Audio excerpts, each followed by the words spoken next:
नमस्कार मित्रांनो, आज आपल्याला comptroller and auditor general of India म्हणजे भारताचे नियंत्रक व महालेखापरीक्षक यालाच आपण इंग्लिशमध्ये शॉर्टमध्ये कॅग म्हणतो, CAG, कॅग ऑफ इंडिया म्हणजे comptroller and auditor general of India असं म्हणतो.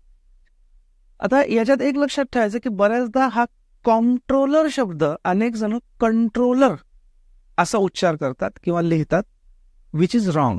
ओके, कॉम्प्ट्रोलर हा एक वेगळा शब्द इंग्लिशमध्ये COMPTROLLER.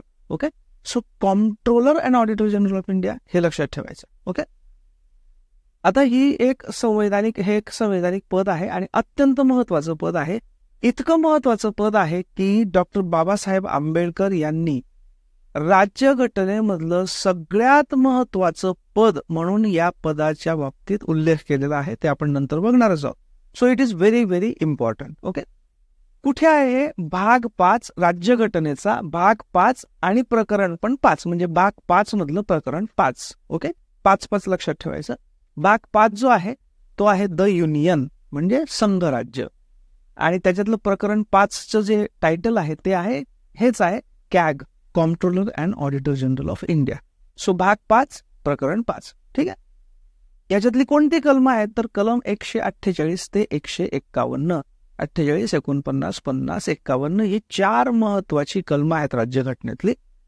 ही कलम पण लक्षात ठेवायची की 148 ते 151 ही महत्वाची कलम आहेत की ज्याच्यात कॅगचा उल्लेख आहे. राईट, आधी आपण ब्रीफ रिव्ह्यू बघूया 4 कलमांचा आणि मग डिटेलमध्ये जाऊ. कलम 148 मध्ये काय आहे? त्याच्यामध्ये आहे की भारताचा नियंत्रक व महालेखापरीक्षक या पदाच्या निर्मितीची तरतूद आहे आणि हे घटनात्मक पद या आर्टिकलमुळे होतं, या कलमामुळे होतं. सो राज्यघटनेतलं जर एकच कलम विचारलं की कोणत्या कलमा अंतर्गत कॅग ऑफ इंडिया, याच्या पुढे मी भारताचे नियंत्रक व महालेखापरीक्षक म्हणजेच comptroller and auditor of general India याच्यासाठी कॅग हा वर्ड वापरणार आहे. ओके, त्याच्यामुळे ते लक्षात ठेवा. सो कॅग हे घटनात्मक पद याच्या निर्मितीची तरतूद जी आहे, बेसिक तरतूद, ती कोणत्या आर्टिकलमध्ये आहे, कोणत्या कलमामध्ये आहे? राज्यघटनेच्या 148. मग 149 मध्ये काय केलंय? 149 मध्ये यांचे कर्तव्य आणि अधिकार म्हणजे ड्युटीज अँड पॉवर्स काय असतील कॅगची हे दिलेलं आहे 149 मध्ये. 150 मध्ये बघा, संघ राज्याच्या आणि राज्यांच्या लेख्यांचा नमुना म्हणजे कॉम्प्ट्रोलर ऑडिटर जनरलला ऑडिट करायचं असतं. ऑडिट कशाचं करतात? अकाउंट्सचं करतात. मग ज्या अकाउंट्सचं ऑडिट करायचं आहे ते अकाउंट कशा पद्धतीने ठेवले पाहिजेत? कोणी?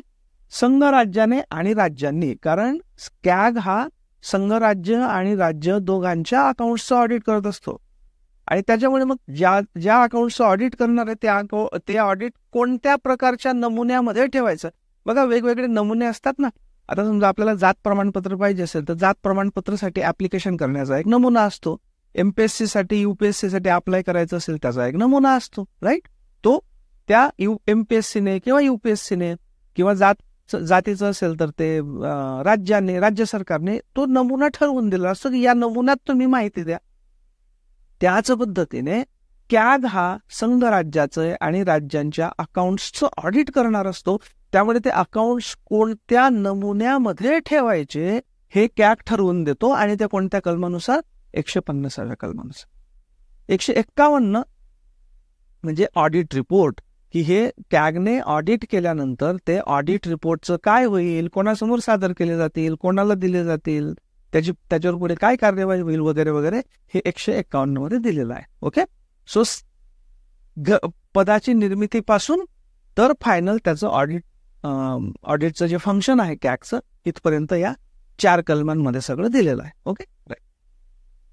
आता कॅग जो असतो हा एका डिपार्टमेंटचा प्रमुख असतो, म्हणजे एक सिव्हिल सर्व्हिस आहे.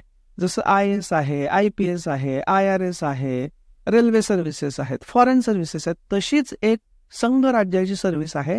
त्या सर्व्हिसचं नाव आहे राष्ट्रीय लेखा परीक्षा व लेखा विभाग, Indian audit and accounts service, IAAS.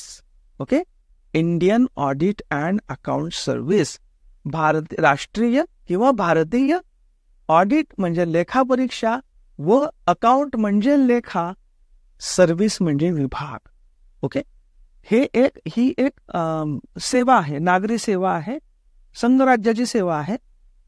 या IAASचा प्रमुख असतो कॅग आणि त्याच्यामुळे याचा अत्यंत थोडक्यात आपल्याला हिस्ट्री माहीत असणं आवश्यक आहे. सुरुवात होते 1857 पासून रफली. ओके, 1857चा उठाव आपल्याला माहित आहे. तर 1857 पर्यंत पूर्वी काय होतं की बंगाल, मद्रास आणि बॉम्बे या ब्रिटिश प्रेसिडेन्सीज होत्या.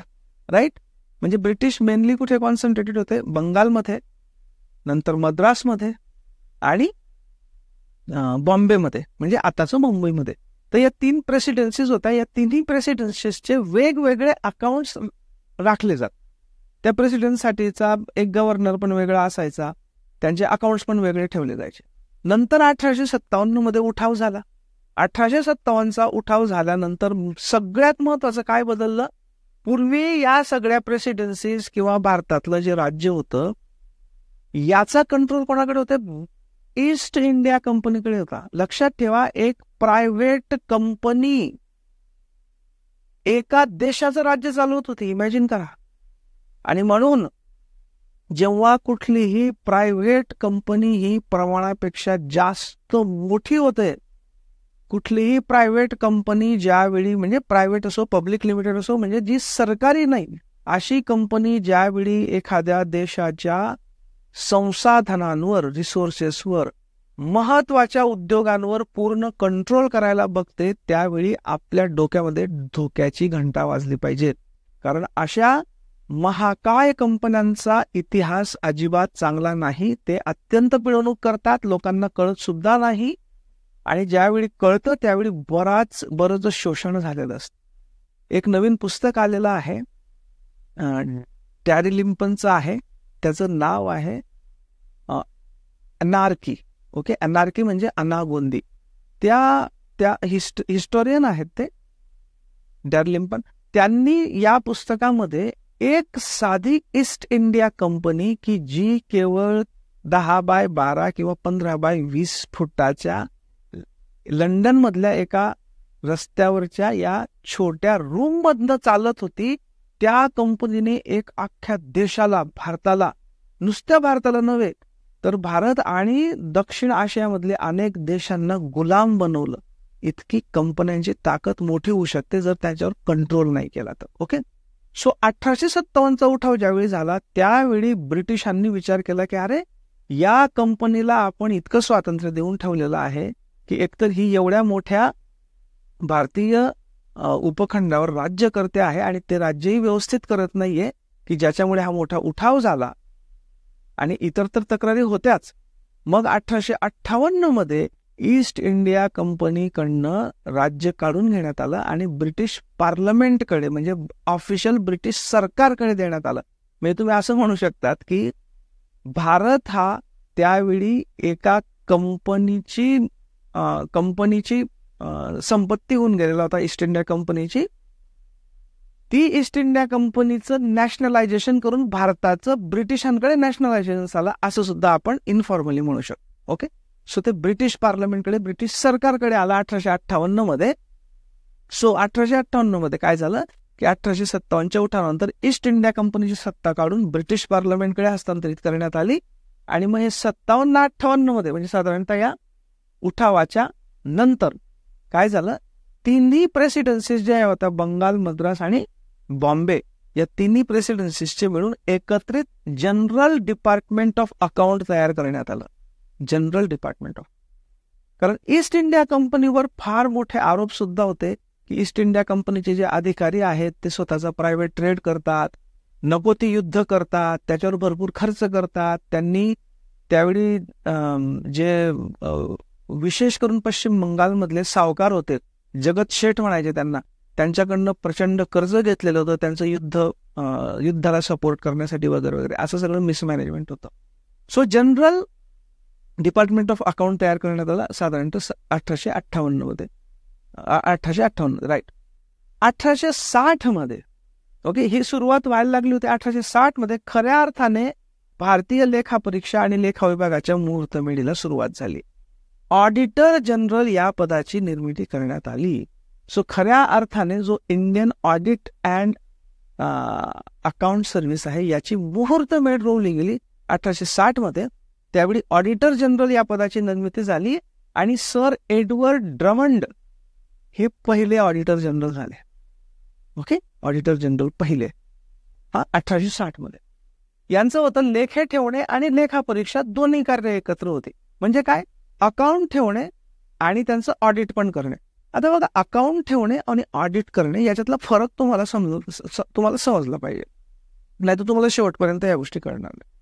समजा आपलं घर आहे, ओके, त्याच्यामध्ये समजा मी आहे, मी माझ्या घरातलं सगळं जमा खर्च बघतो. ओके, म्हणजे कोणाला पैसे पाहिजे असतील त्याला देतो आणि नोंद करून ठेवतो. समजा माझ्या भावाला 100 रुपये आज पाहिजे होते अमुक करण्यासाठी, तर मी त्याला दिले पैसे आणि लिहून ठेवलं की अमुकला मी 100 रुपये दिले. अजून कोणाला बहिणीला पाहिजे असतील, आईला पाहिजे असतील, वडिलांना पाहिजे असेल अमुक. इथे बघा, मी फक्त कारकून आहे, मुनिमजी आहे, मी फक्त हिशोब ठेवतोय.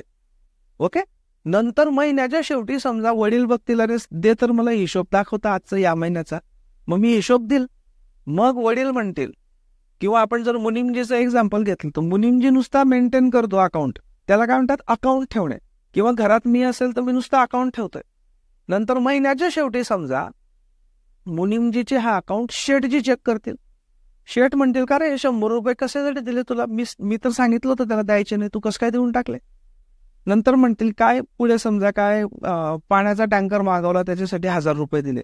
ते म्हणतील पाण्याचा टँकर कसं काय लागला, टाकीमध्ये तर पाणी होतं, उन्हाळा असला तरी आपल्याला 6 इंचीचा पाईप आहे आपल्याकडे, पाण्याची गरज नव्हती, तू उगाच मागवला का काय.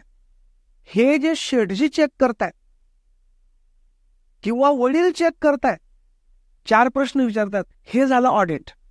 आणि मी जे लिहून ठेवलेलं आहे नुसतं अकाउंट, किंवा मुनिमजीने जे लिहून ठेवलेले ते झाले अकाउंट. ओके, तर पूर्वी काय होतं, अकाउंट ठेवणे हे पण ऑडिटर जनरलचंच काम होतं, त्या अकाउंटचं ऑडिट करणे हे पण ऑडिटर जनरलचंच काम होतं. मग विचार करा, ते योग्य आहे का. नंतर 1976 मध्ये पण हे वेगळं करण्यात आलं, तर हे योग्य नसतं. याचं कारण काय, समजा मीच अकाउंट ठेवत असेल आणि मीच त्याचं ऑडिट करत असेल तर मीच माझ्या चुका कशाला काढेल. लक्षात येतं तुमच्या. म्हणजे थोडक्यात काय की ऑडिट म्हणजे अकाउंट ठेवणे हे वेगळं पाहिजे आणि ऑडिट करणारा वेगळा पाहिजे, नाहीतर मग जो म्हणजे जज पण तोच आणि गुन्हेगार पण तोच असं होऊ शकतं. एनिवे, त्यावेळी मात्र हे दोन्ही कार्य एकत्र होते. 1862 मध्ये अकाउंट्स विभाग आणि लेखा परीक्षा विभाग यांची निर्मिती म्हणजेच पुनर्रचना करण्यात आली 1862 मध्ये. 1866 मध्ये हे जे ऑडिटर जनरल होतं याचं नाव करण्यात आलं कॉम्प्ट्रोलर जनरल ऑफ अकाउंट्स. 1884 मध्ये हे नाव पुन्हा बदलून कॉम्प्ट्रोलर अँड ऑडिटर जनरल असं करण्यात आलं. 1919चा जो गव्हर्नमेंट ऑफ इंडिया ऍक्ट होता त्यानुसार या पदाचं नाव ऑडिटर जनरल इन इंडिया करण्यात आलं. याच्यातलं इन महत्वाचं आहे. 1919 मध्ये ऑडिटर जनरल इन इंडिया करण्यात आलं. आता 1919चा कायदा होता हा अतिशय महत्वाचा कायदा होता, कारण त्याद्वारे ऑडिटर जनरल या पदाला एक प्रकारे संवैधानिक किंवा कायदेशीर दर्जा मिळाला, कारण गव्हर्नमेंट ऑफ इंडिया ऍक्ट मध्ये त्याचा समावेश करण्यात आला. Government of India act 1919. Okay, right. नंतर 1935चा जो गव्हर्नमेंट ऑफ इंडिया ऍक्ट होता त्याच्यामध्ये या पदाचं नाव ऑडिटर जनरल ऑफ इंडिया करण्यात आलं. म्हणजे एक शब्द बदलला. इथे होतं इन इंडिया, इथे होतं ऑफ इंडिया. आणि सरळ ब्रिटनच्या राजाद्वारे नियुक्ती करण्यात आली.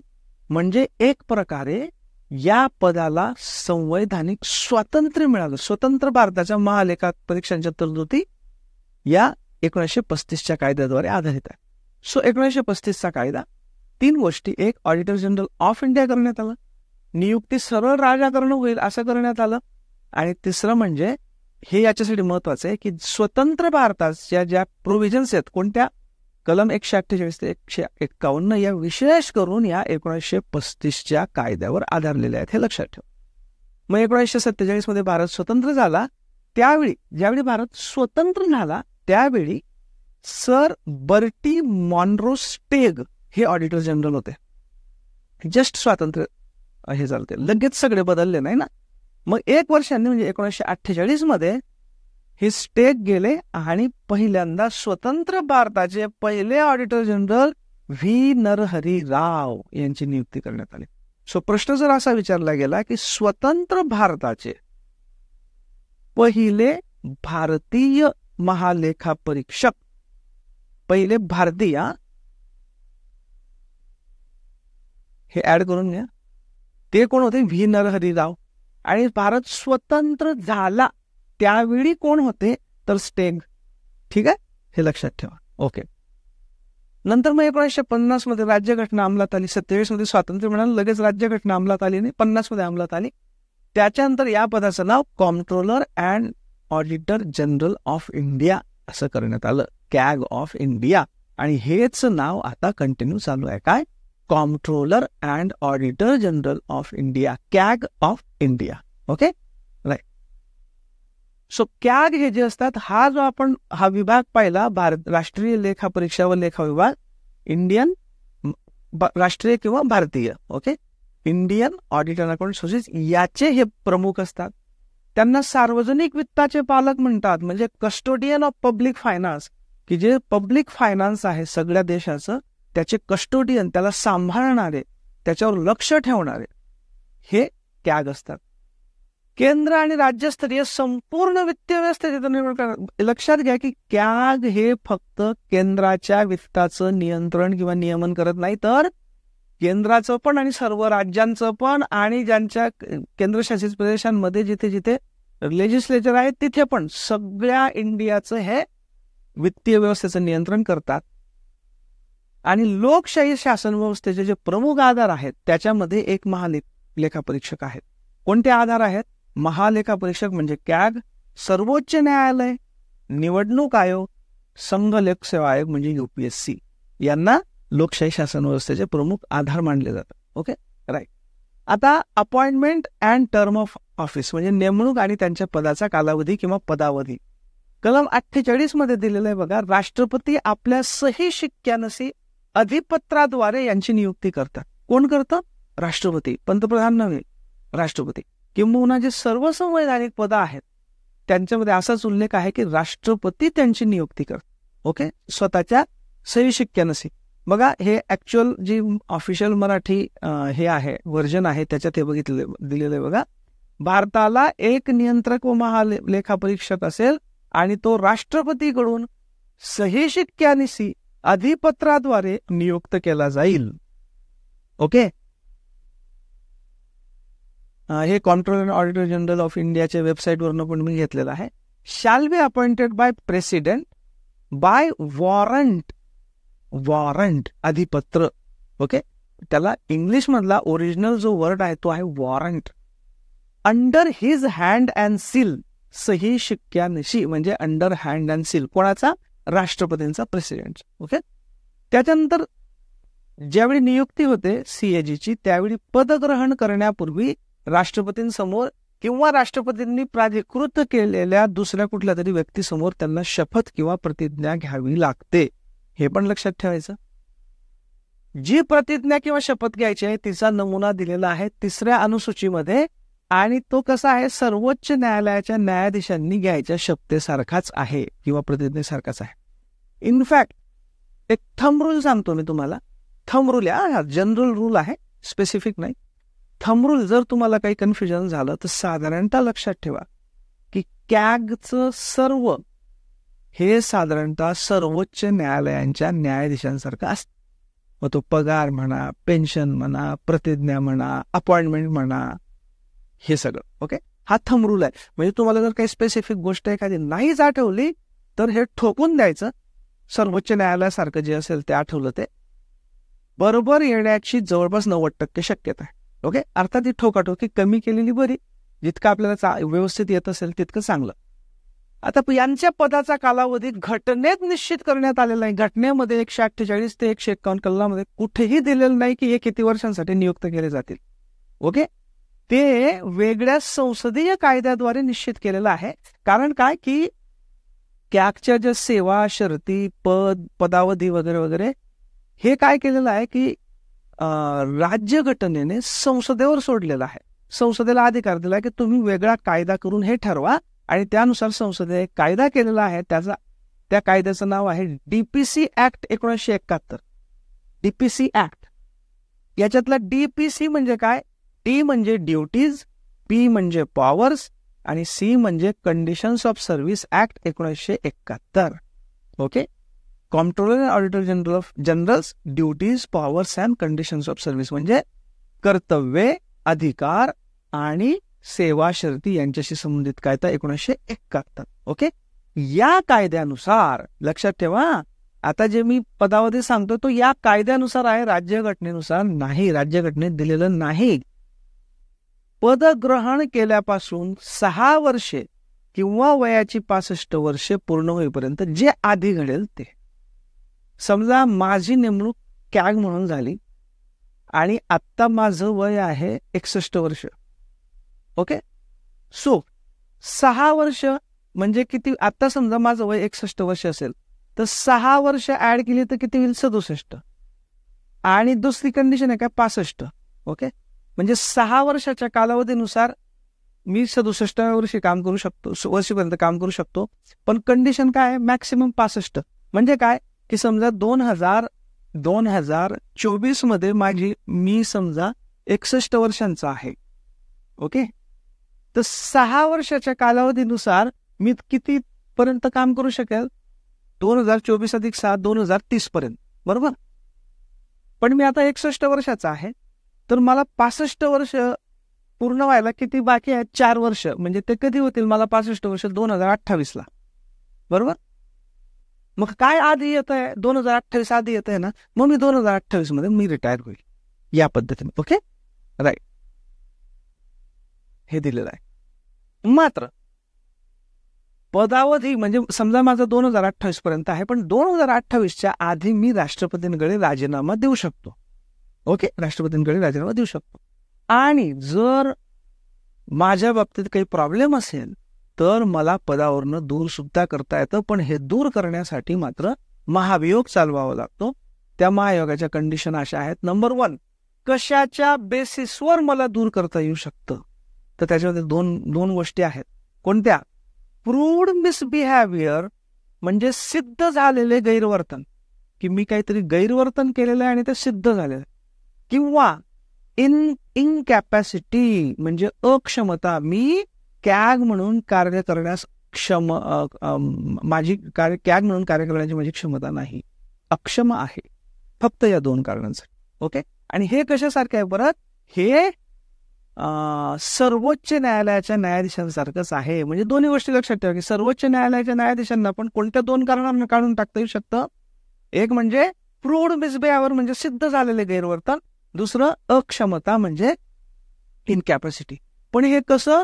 संसदेच्या दोन्ही सभागृहांच्या विशेष बहुमताने. म्हणजे लोकसभेने पण एकूण सदस्य संख्येच्या बहुमताने आणि उपस्थित व मतदान करणाऱ्या सदस्यांच्या 2/3 बहुमताने, आणि राज्यसभेने सुद्धा एकूण सदस्य संख्येच्या बहुमताने आणि उपस्थित व मतदान करणाऱ्या सदस्यांच्या 2/3 बहुमताने हे केलं पाहिजे.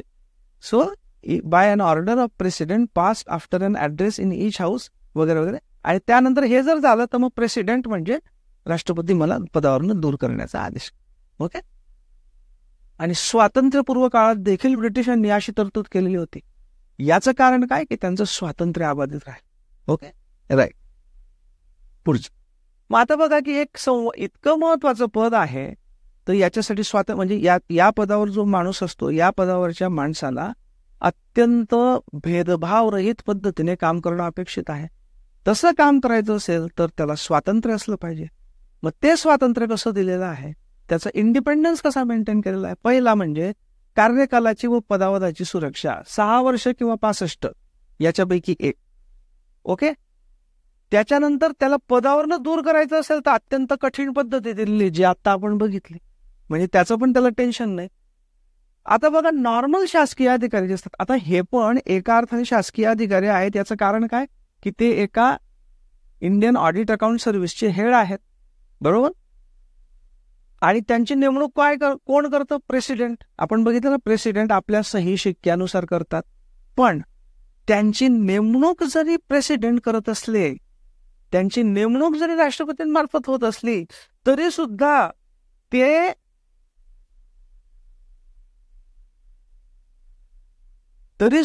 ते राष्ट्रपतींच्या मर्जीने पद धारण करत नाही. हे फार महत्वाचं आहे. बघा, इतर कुठलाही शासकीय अधिकारी असतो, हा कधीपर्यंत असतो, त्याच्यात वर्डिंग असं असतं की राष्ट्रपतीची मर्जी म्हणजे at the pleasure of president. आणि at the pleasure of president म्हणजे खऱ्या अर्थाने पंतप्रधान आणि मंत्रिमंडळ. कारण काय, राष्ट्रपती हे पंतप्रधान आणि मंत्रिमंडळाच्या सल्ल्यानेच काम करत असतात. पण इथे मात्र नेमणूक जरी राष्ट्रपती करत असले तरी ते राष्ट्रपतींच्या मर्जीने पदावर राहत नाहीत. राष्ट्रपतींच्याच म्हणजेच एक्झिक्युटिव्ह म्हणजे पंतप्रधान आणि त्यांच्या मर्जीने राहत नाहीत, तर त्यांना काढण्यासाठी सेपरेट महाभियोग चालवावा लागतो. म्हणजे काय, हे अपवाद आहेत. नॉर्मल शासकीय अधिकारी हा राष्ट्रपतींच्या मर्जी असेपर्यंत पदावर राहू शकतो, पण कॅग तसा राष्ट्रपतींच्या मर्जीनुसार पदावर राहत नाही. त्याच्यासाठी स्वतंत्रपणे पार्लमेंटमध्ये महाभियोग चालवावा लागतो आणि त्याच्यामुळे सुद्धा तो निश्चिंतपणे काम करू शकतो. वेतन आणि अन्य सेवा शर्ती, त्यांचं वेतन, सेवेच्या कंडिशन्स वगैरे जे आहेत त्या संसदीय कायद्याद्वारे निश्चित केल्याप्रमाणे असतात. म्हणजे अशा काही नोटिफिकेशन काढलं, सर्क्युलर काढलं सरकारने असं होत नाही. संसदेचा स्वतंत्र कायदा आहे, त्या कायद्यानुसार त्यांचं वेतन आणि सेवा शर्ती राहतील.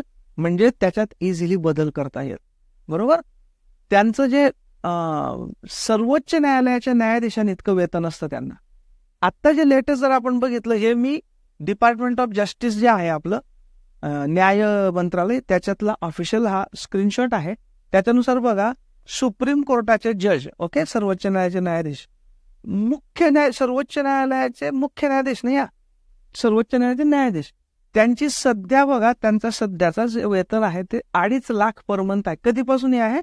1 जानेवारी 2016 पासून.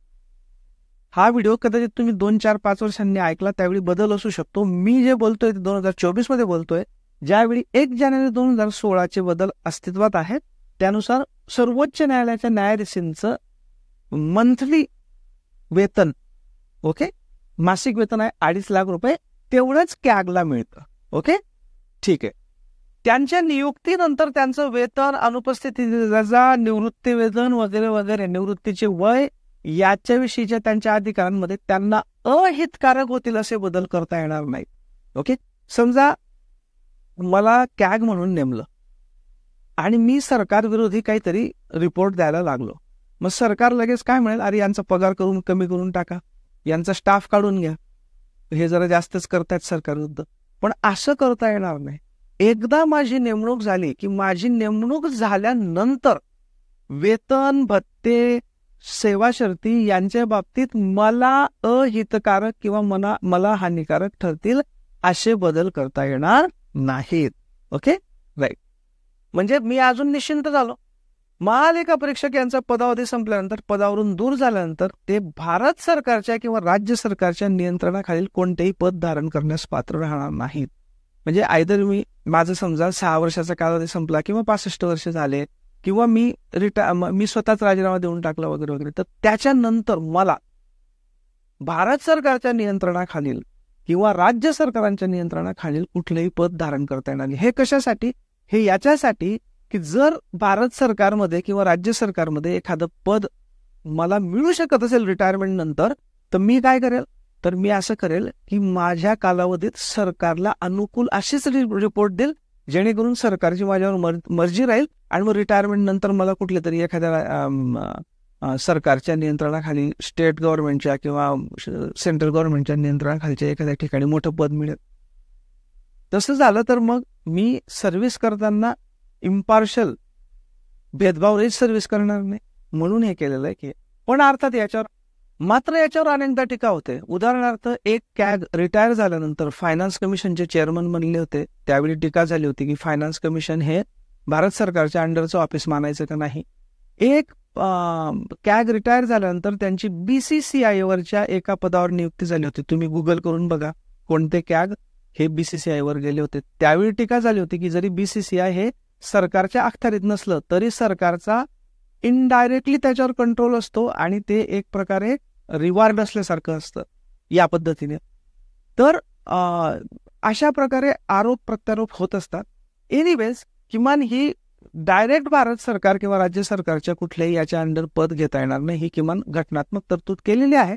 बऱ्याचदा राजकीय याच्यामध्ये काही ऍडजस्टमेंट करता येऊ शकतात, केल्या जातात वगैरे वगैरे, त्याच्यावर आरोप प्रत्यारोप होतात.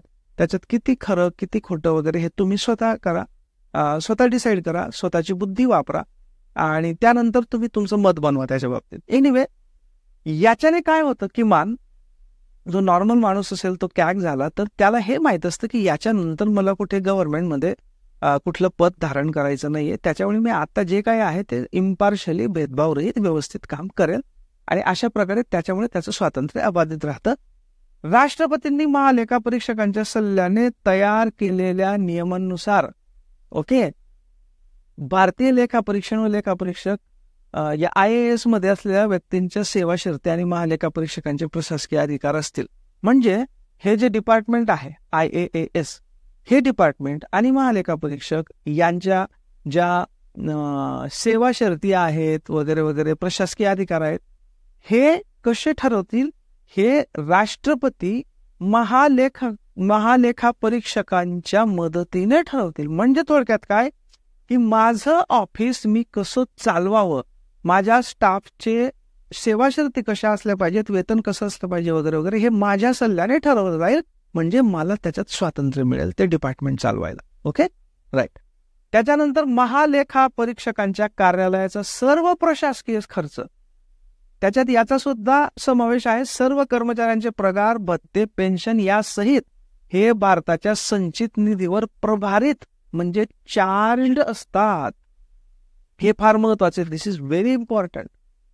आपल्याला माहित आहे, आपण ज्यावेळी बजेट बघितलेलं आहे त्या बजेटच्या वेळी आपल्याला माहित आहे की जो संचित निधीवर चार्जड एक्सपिरियन्स असतो, चार्जड म्हणजे प्रभारित, त्याच्यावर मतदान होत नाही. त्याच्यावर चर्चा होऊ शकते पण त्याच्यावर मतदान होत नाही. म्हणजे हा पगार मंजूर होईल का नाही, म्हणजे थोडक्यात कॅगचं स्वतःचं ऑफिस आणि सगळ्या स्टाफचे पगार, भत्ते, प्रशासकीय खर्च वगैरे वगैरे हा मंजूर होईल की नाही आणि आपल्याला पैसे मिळतील का नाही, याच्या बाबतीत कुठलीही शंका कॅगच्या मनामध्ये नसते. कारण त्याच्यावर मतदानच होत नाही, सरळ मंजूरच धरला जातो. कारण तो प्रभारित म्हणजे चार्ज एक्सपेंडिचर आहे. कशावर? भारताच्या संचित निधीवर, म्हणजे consolidated fund of India. Right, okay. कर्तव्य आणि अधिकार काय, ड्युटीज अँड पॉवर्स. आता कलम 149 संघराज्य, राज्य आणि अन्य कोणतेही प्राधिकारी किंवा निकाय, एनी अदर ऑथॉरिटी यांच्या लेख्यांच्या संदर्भात महालेखा परीक्षकांची कर्तव्य अधिकार निश्चित करण्याचा अधिकार संसदेला देण्यात आलेला आहे. ओके, हे तर आपल्याला माहित आहे की संसदेने ठरवायचं की कॅगने काय ऑडिट करायचं, काय ऑडिट नाही करायचं. ओके, हे संसदेला अधिकार देण्यात आला. या अधिकाराचा वापर करून संसदेने आता मी जे तुम्हाला सांगितलं DPC ऍक्ट, कोणता, duties, powers and conditions of service, याला मराठीमध्ये म्हणतात नियंत्रक व महालेखा परीक्षक कर्तव्य अधिकार व सेवा शर्ती ऍक्ट 1971, हा ऍक्ट केलेला आहे. आणि या ऍक्टनुसार कॅगची कर्तव्य आणि अधिकार ठरतात. ओके, 1976 मध्ये एक मेजर बदल करण्यात आलेला होता, जो मी सुरुवातीला थोडंसं तुम्हाला एक्सप्लेन केलंय की महालेखा परीक्षकांची जी लेखाविषयक म्हणजे अकाउंट्सची कामं काढून घेण्यात आली आणि त्यांच्याकडे फक्त ऑडिट म्हणजे लेखा परीक्षणाची कार्य ठेवण्यात आली. हा बदल कधी झाला? 1976 मध्ये. व्हेरी इम्पॉर्टंट, हे व्हेरी व्हेरी इम्पॉर्टंट लक्षात ठेवा. 1976 पर्यंत कॅग हे अकाउंट ठेवण्याचं पण काम करत होते आणि त्या अकाउंटचं ऑडिट पण करण्याचं काम करत होते. 1976 आणि अकाउंटमध्ये आणि ऑडिटमध्ये काय फरक आहे मी तुम्हाला मुनीमजी आणि शेठजी किंवा मी आणि वडील हे करून सांगितलं.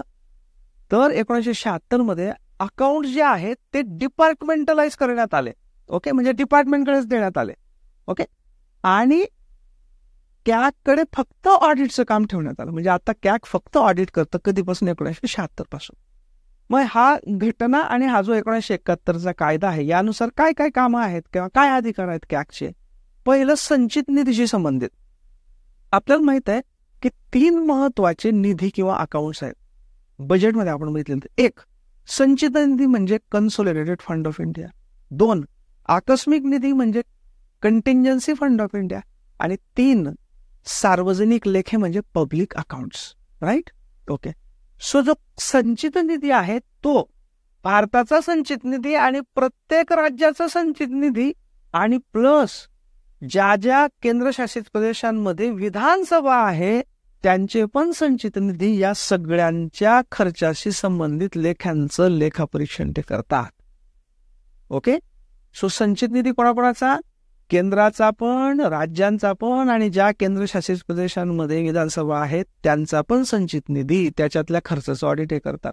आणि ते खर्चाचं ऑडिट करत असताना काय बघतात की जी रक्कम खर्च केली ती रक्कम खरोखर उपलब्ध होती का कायद्याने, म्हणजे डिमांड्स फॉर ग्रांट्स मध्ये ती मंजूर झाली होती का. ओके. त्याच्यानंतर ज्या सेवा किंवा उद्दिष्टांसाठी म्हणजे 100 रुपये समजा खर्च केले ते कायद्याने उपलब्ध होते का, समजा होते, पहिले चेक केलं. मग दुसरं म्हणजे की ज्यासाठी ते 100 रुपये मंजूर करण्यात आले होते, ज्या उद्देशासाठी, त्याच उद्देशासाठी खर्च झाले आहेत का, हे दुसरं चेक करतात. आणि तिसरं म्हणजे ज्या सक्षम अधिकाऱ्याद्वारे शासित केले जातात, म्हणजे हे 100 रुपये कोणत्या सक्षम अधिकाराने किंवा कोणत्या सक्षम डिपार्टमेंटने, विभागाने खर्च करणं अपेक्षित होतं, त्यांनीच ते खर्च केले आहेत का, हे बघितलं. 3. ओके. सो हे झालं संचित निधी संबंधी. त्याच्यानंतर आकस्मिक निधी म्हणजे कंटिंजन्सी फंड आणि सार्वजनिक लेखे म्हणजे पब्लिक अकाउंट्स. तर भारताचा आकस्मिक निधी, भारताचे सार्वजनिक लेखे, प्रत्येक राज्याचे आकस्मिक निधी आणि प्रत्येक राज्याचे सार्वजनिक लेखे याच्यामधून झालेल्या सर्व खर्चांचं लेखापरीक्षण सुद्धा कॅग करतात. कलम 150 मध्ये असं दिलेलं की राष्ट्रपतींनी केंद्र राज्य सरकारांचे लेखे कोणत्या नमुन्यामध्ये ठेवावे याबाबत सल्ला देऊ शकतात. आपण बघितलंच आहे की कोणत्या नमुन्यामध्ये ठेवायचं हे कॅग ठरवतातच, पण त्याच्यात जर स्पेशली राष्ट्रपतींनी जर हे मागितलं केंद्र किंवा राज्य सरकारांचे लेखे म्हणजे अकाउंट्स कशा पद्धतीने ठेवायचे याचा सल्ला मागितला तर ते पण देतात.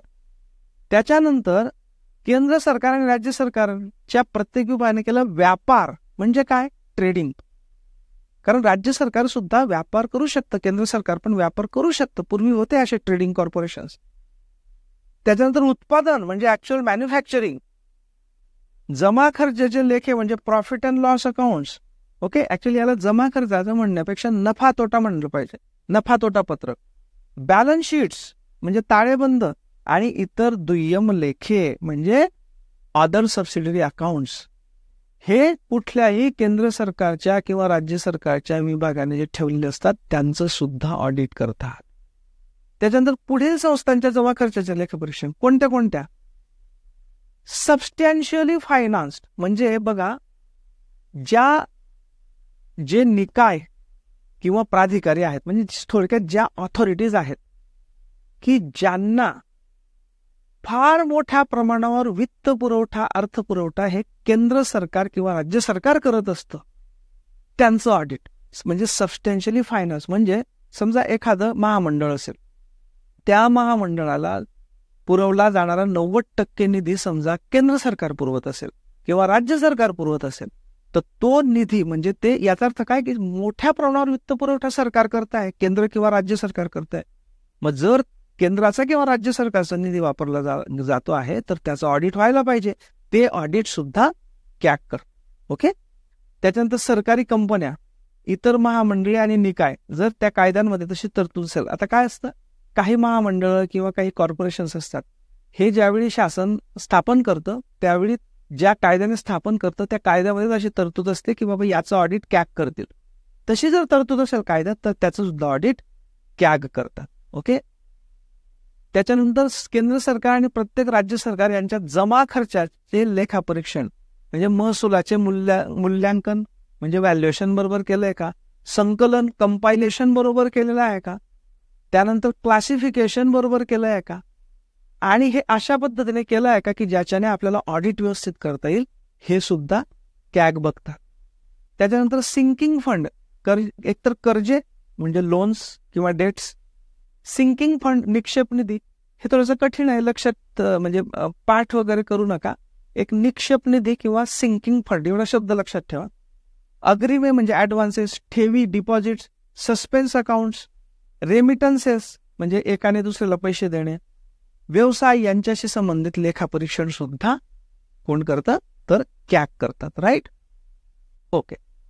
त्याच्यानंतर राष्ट्रपतींच्या सल्ल्याने जमा रक्कमा म्हणजे रिसिट्स, स्टॉक लेखे यांचं सुद्धा लेखापरीक्षण करतात. ओके. त्यानंतर राष्ट्रपती किंवा राज्यपालांनी जबाबदारी दिली तर कोणत्याही इतर प्राधिकाराच्या लेखांचे लेखापरीक्षण, उदाहरणार्थ स्थानिक स्वराज्य संस्था म्हणजे लोकल बॉडीज, पंचायत राज इन्स्टिट्यूशन. थोडक्यात राष्ट्रपती किंवा राज्यपाल त्यांच्याकडे कुठलंही काम सोपवू शकतात की बाबा याचं ऑडिट करणं गरजेचं आहे आणि हे तुम्ही व्यवस्थित करू शकता, तुम्ही याचं ऑडिट करा असं सांगू शकता. ओके. राईट. आता बघा, महालेखापरीक्षक हे राज्य सरकारांच्या लेखांचे संकलन, कंपायलेशन. आता कोणाची गोष्ट करतात आपण? राज्य सरकारांची. हा, तर एक गोष्ट लक्षात ठेवा की अजूनही जे राज्य सरकारांचे लेखे आहेत म्हणजे अकाउंट्स आहेत यांचं संकलन आणि मेंटेनन्स करतात. ओके. आता आपण बघितलं होतं की 1976 मध्ये लेखा आणि लेखापरीक्षण हे परस्परांपासून वेगळ्यात करण्यात आले. 1976 मध्ये अकाउंटचं काम सोडून दिलं कॅगने. अकाउंटचं काम कोण करतं आता? केंद्र सरकारच्या लेखांचं अकाउंटचं काम करतो ज्याला आपण म्हणतो ते डिपार्टमेंट, याला विभागीकरण म्हणतो आपण. म्हणजे त्या डिपार्टमेंटने त्यांचे अकाउंट ठेवायचे. आता ते काम शासनातील कंट्रोलर जनरल ऑफ इंडिया हे करतात. हा, सो केंद्र शासनामध्ये एक पद असतं कंट्रोलर जनरल ऑफ अकाउंट्स. याच्यात कॉम्प्ट्रोलर नाही, लक्षात ठेवा, याच्यात कंट्रोलर आहे. सो हे जे कंट्रोलर जनरल ऑफ अकाउंट्स असतात हे केंद्र शासनाच्या सर्व लेखे मेंटेन करतात, म्हणजे अकाउंट मेंटेन करतात, म्हणजे मुनीमजीवाला काम करतात. ओके. आणि comptroller and auditor general of India म्हणजे आपले कॅग हे त्याचं ऑडिट करतात. हे कधी झालंय? 1976 मध्ये. मात्र 1976 नंतर सुद्धा राज्य सरकारांच्या अकाउंटचं कंपायलेशनचं काम मात्र अजूनही कॅगच करतात. एवढं लक्षात ठेवा. ओके. थोडासा तो मायन्यूट फरक. ओके. मग हे सगळं केल्यानंतर महालेखापरीक्षक राष्ट्रपतींना 3 अहवाल सादर करतात. एक, विनियोजन लेखांचा लेखापरीक्षण, हे आपण बजेटमध्ये बघितलेलं आहे. म्हणजे विनियोजन लेखे म्हणजे काय? Appropriation account. वित्तीय लेखे म्हणजे फायनान्शियल अकाउंट्स. आणि सार्वजनिक उपक्रम म्हणजे ज्या पब्लिक कंपनीज असतात. ओके. या तिघांचे अहवाल ते देतात. मग राष्ट्रपती हे अहवाल संसदेच्या दोन्ही सभागृहांसमोर मांडतात. म्हणजे कॅगनी कोणाला दिले? हे 3 अहवाल राष्ट्रपतींना दिले. हे सगळं ऑडिट करून अहवाल कोणाला दिले? राष्ट्रपतींनी. राष्ट्रपती काय करतात? ते संबंधित मंत्र्याच्या मार्फत दोन्ही सभागृहांसमोर मांडण्याची व्यवस्था करतात. मग मांडले दोन्ही सभागृहांसमोर, मग नंतर हे लोकलेखा समितीकडे जातात. आपण संसदीय समित्या बघितल्यात बघा, त्या लोकलेखा समितीकडे जातात. मग लोकलेखा समिती या अहवालांचं सविस्तर विश्लेषण करून मग त्याचा अहवाल संसदेसमोर सादर करते. ओके. सो काय आहे बघा, कॅग ऑडिट करतात. ऑडिट केल्यानंतर अहवाल कोणाला देतात? प्रेसिडेंट म्हणजे राष्ट्रपतींना देतात. राष्ट्रपती काय करतात? हे संसदेसमोर मांडण्याची व्यवस्था करतात. संसदेसमोर मांडल्यानंतर हे कोणाकडे जातात? लोकलेखा समितीकडे जातात.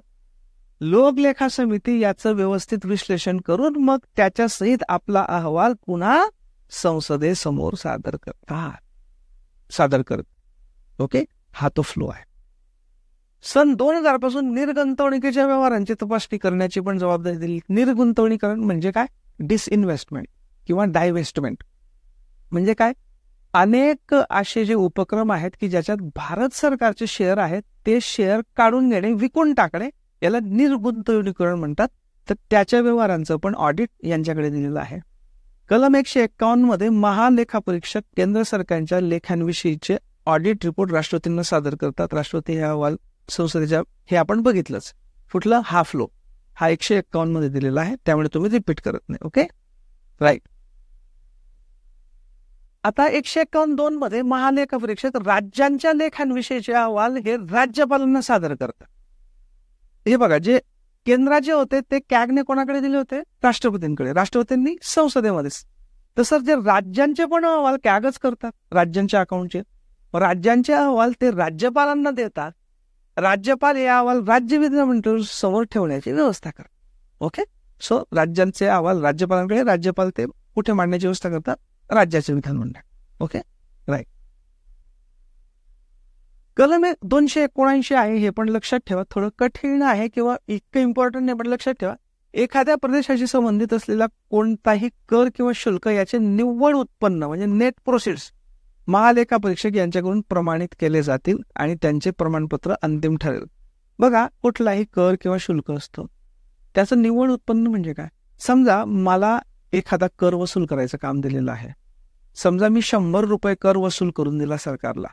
ते 100 रुपये वसूल करण्यासाठी जर मला 30 रुपये खर्च झाला, तर 100 रुपये हे माझं शुल्क वजा 30 रुपये हे ते वसूल करण्यासाठी लागलेला खर्च. सो निव्वळ उत्पन्न, निव्वळ कर हा 70 रुपये. तर हा निव्वळ कराचं जे प्रमाणपत्र आहे ते कॅग देतात आणि ते अंतिम समजलं जातं. एवढंच लक्षात ठेवा, त्याच्यात जास्त डेप्थमध्ये जाण्याची गरज नाही. Right, perfect. तर अशा पद्धतीने कॅग म्हणजे काय, त्यांचं डिपार्टमेंट कोणतं, त्यांचे फंक्शन्स कोणते, सेवा शर्ती कोणत्या, नेमणूक कशी होते, त्यांची कार्य कोणती, हे आपण बघितलं. कॅगच्या दुसऱ्या आणि शेवटच्या व्हिडिओमध्ये म्हणजे पुढच्या व्हिडिओमध्ये आपण त्यांची भूमिका आणि मतमतांतर हे बघू आणि मग आपण पुढच्या चॅप्टरकडे वळू. Right, thank you very much.